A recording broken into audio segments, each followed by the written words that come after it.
terminer par c'est donc le Testament des Vertus du maître Peter de Nof.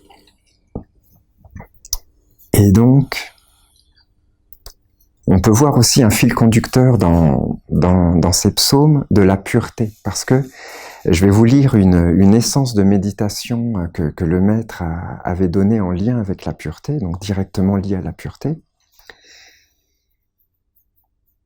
Et c'est quelque part, on retrouve cette clé-là, donnée par le maître, dans plusieurs psaumes donnés pour cette célébration. Le maître dit: vous avez besoin de pureté. On en a tous besoin. La pureté et la sainteté, voilà, le maître fait un parallèle entre ces deux vertus. La pureté et la sainteté ne sont pas extérieures. Ce serait un piège, hein, c'est clair. Ce sont des qualités intérieures, des vertus de l'âme. C'est quelque chose d'intérieur, la pureté. De limiter la pureté à quelque chose qui serait extérieur, ce serait de perdre la clé de la pureté. La pureté et la sainteté ne sont pas extérieures. Ce sont des qualités intérieures, des vertus de l'âme. Un peu plus loin, le maître dit: l'homme pur et saint ne fait de mal à personne. L'homme pur et saint ne fait de mal à personne. S'occuper de ses erreurs, ça veut dire de nos propres erreurs. S'occuper de ses erreurs à soi. S'occuper de ses erreurs ou de celles d'autrui, c'est se salir la pensée, le cœur et les mains. S'occuper de ses erreurs ou de celles d'autrui, c'est se salir la pensée, le cœur et les mains. Celui qui est pur ne veut pas se salir, ni avec ses propres erreurs, ni avec celles d'autrui. De plus, lorsqu'il constate une impureté chez un ami ou chez un proche, celui qui est pur est toujours prêt à la nettoyer sans lui adresser de reproches. C'est une splendeur, hein. Il faut cette parole, cette essence de méditation, elle nous concerne tous, hein. Il faut être honnête, il faut regarder les choses en face. On a tous un travail à faire avec ce joyau, ce trésor de l'enseignement divin transmis par le maître.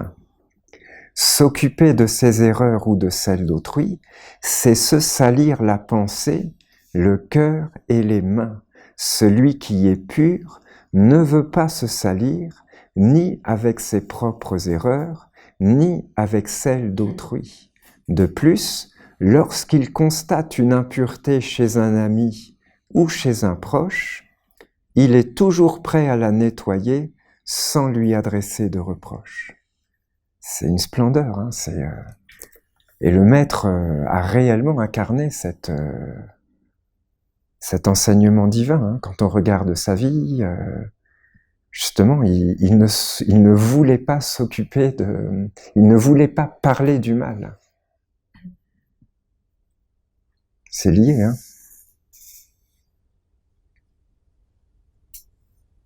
C'est lié. Il ne voulait parler que du bien, de ce qui renforce le bien, qui nourrit le bien, qui édifie le bien, qui protège le bien, qui consacre le chemin du bien. Ce n'était que ça, le maître. Il a réellement incarné cette parole, et c'est lié au psaume de la célébration, parce que il y a plusieurs psaumes de la célébration où l'archange nous donne cette clé. Eh ben, ne vous faites pas absorber par les imperfections. Concentrez-vous sur la perfection qui est plus grande que toutes les imperfections. L'imperfection peut absorber, hein. Si on se concentre sur elle, elle peut nous envahir. on ne voit plus qu'elle, on enferme tel être dans telle imperfection parce que voilà, on l'identifie à telle imperfection, et en faisant ça, eh ben non seulement lui, on ne l'aide pas du tout, même on renforce l'imperfection en lui, mais en nous-mêmes aussi. On renforce cette imperfection parce que nos yeux sont pris par l'imperfection, regardent l'imperfection, nourrissent l'imperfection. Et donc non seulement en l'autre, mais en nous, on nourrit cette imperfection. Et donc la grande clé de la pureté donnée par le maître, c'est ça, c'est que voilà, on ne s'en occupe pas à la limite, on ne lui donne pas d'importance, d'intérêt, on n'en parle pas, on n'en parle même pas, on ne parle que de ce qui est pur, divin, céleste. Déjà, ça va faire retomber plein de choses. Il y a plein de choses qui ne seront plus... Chacun, on fait ça. Plein de choses malades, qui ne seront plus nourries, entretenues par nos paroles, hein, parce que nos paroles sont vivantes et agissantes. Donc si on ne parle plus de l'éventuelle imperfection ou faiblesse dans le frère, dans la sœur, eh ben, il y a plein de choses, plein de lourdeurs qui vont nous être enlevées.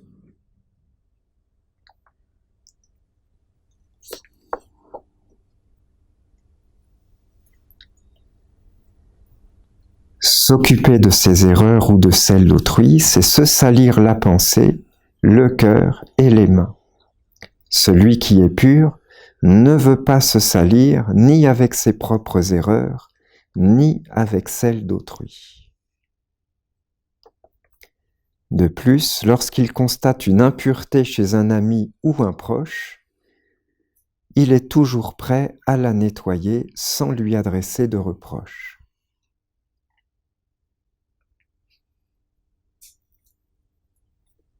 Je crois que c'est notre maître qui avait donné cette idée tellement belle. Si tu vois que ton ami, ton frère, ta sœur se trompe quelque part, et qu'il n'entend pas, parce que voilà, tu peux essayer de lui dire, mais voilà, regarde ça, voilà. Mais s'il n'entend pas, quelque part, la beauté, c'est de l'accompagner, jusqu'à ce que par lui-même, il se rende compte.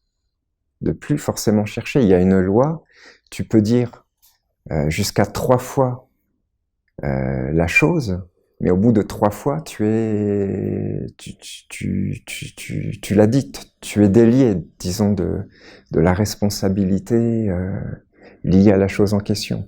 Tu es délié, tu es délivré. Les anges, par exemple, nous disait Olivier, voilà, ils disent 3 fois une chose, et si au bout de 3 fois, l'Essénien n'entend pas, voilà, les anges n'en parlent plus.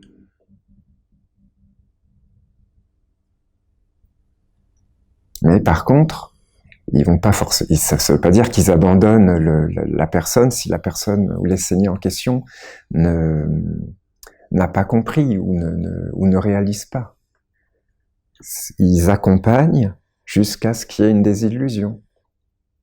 Sans condamner, sans nourrir l'imperfection, mais en la voyant. Ça ne veut pas dire qu'il faut être illusionné, c'est pas du tout ça. Il faut être conscient qu'il peut y avoir des faiblesses en soi, dans le frère, dans la sœur, mais la clé, c'est de ne pas être absorbé par elles pour ne pas les nourrir, les renforcer, mais de voir ce qui est plus grand que tout, la perfection. La source.